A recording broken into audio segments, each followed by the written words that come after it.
You see them every day, right? On the wall, that plain old red or white box.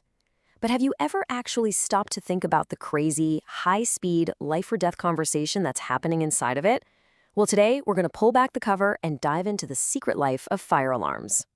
So what really happens in those critical seconds right after someone pulls a handle or a detector sniffs out smoke?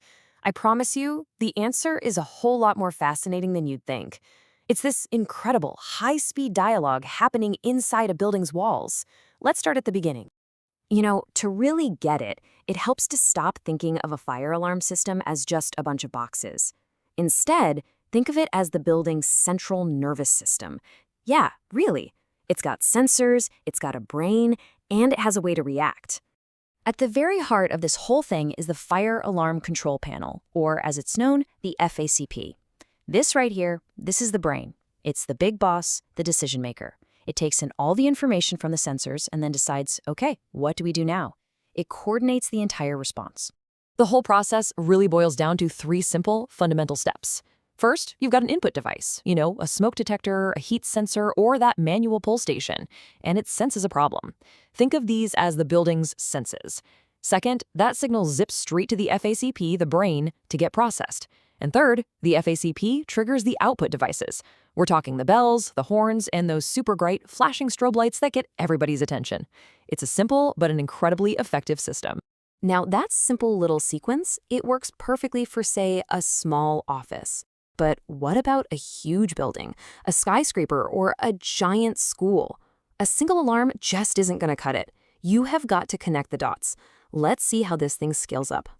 So on one hand, you could have just standalone alarms. The problem is if the one in the basement goes off, there's no way someone on the 10th floor is going to hear it. But with an interconnected system, the second just one alarm is triggered, they all go off. Every single one. It seems like a small change, but it makes a world of difference. So the crucial point here is that interconnection creates this incredibly powerful safety net. This isn't just about making more noise, not at all. It's about creating a single smart system that can see the whole picture, react way faster, and get help on the way in seconds. It's a total game changer. But as these systems get bigger and more complicated, a really serious and honestly surprising problem pops up, a hidden danger that engineers had to solve, and it has everything to do with those flashing lights. Now, what's really fascinating here is why this is a problem. It's not just about making things look tidy or organized.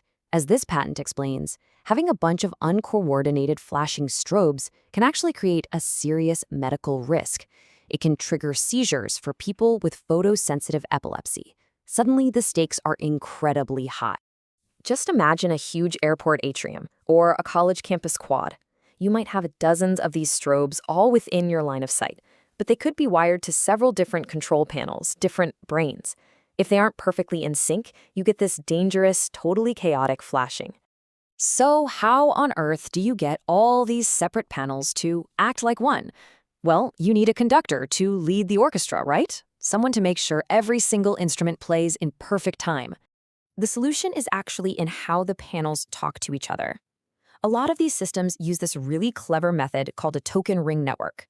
Okay, think of it like a circle of people passing a talking stick. You can only speak when you're holding the stick. This creates this really orderly, predictable flow of information, which is exactly what you need in an emergency. And within this ring, one panel is automatically chosen to be the leader, the monitor node. This node isn't just another panel on the network. It becomes the master clock for the entire system. It's the conductor we were just talking about, and its whole job is to keep everyone else on the exact same beat. Okay, so how does the monitor node actually pull this off? It uses this incredibly clever process. It's basically a high-speed digital roll call to keep every single clock perfectly aligned. This is where it gets really cool. The process is called attendance polling. The monitor node is constantly sending out these little digital pings around the network loop. It's not just asking, hey, are you there? It's timing the response down to the microsecond. This lets it create a super precise map of the network's own timing quirks. And this is where the magic happens. First, the monitor node sends out a poll.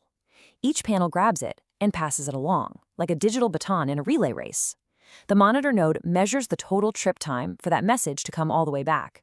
And based on that, It sends out a master time signal, the sync time, that's adjusted for all those tiny network delays. Finally, each individual panel gets that master time and just resets its own internal clock. This happens over and over and over again, constantly correcting for any tiny drift.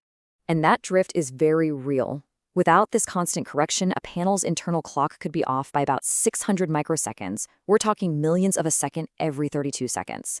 Now you might think, 600 microseconds, who cares? But to put that in perspective, a blink of an eye is about 100,000 microseconds. So it seems tiny, but over time, it's more than enough to cause those strobes to fall out of sync and create that dangerous, chaotic flash. So the result of all this high-speed polling and crazy fast calculation is actually pretty simple but absolutely vital. Every single strobe light, no matter what panel it's connected to, flashes at the exact same moment. Perfect synchronization, protecting everyone in the building. It really makes you wonder, doesn't it, what other amazing, life-saving technologies are all around us, just hiding in plain sight, working silently and flawlessly until that one critical moment when we need them the most.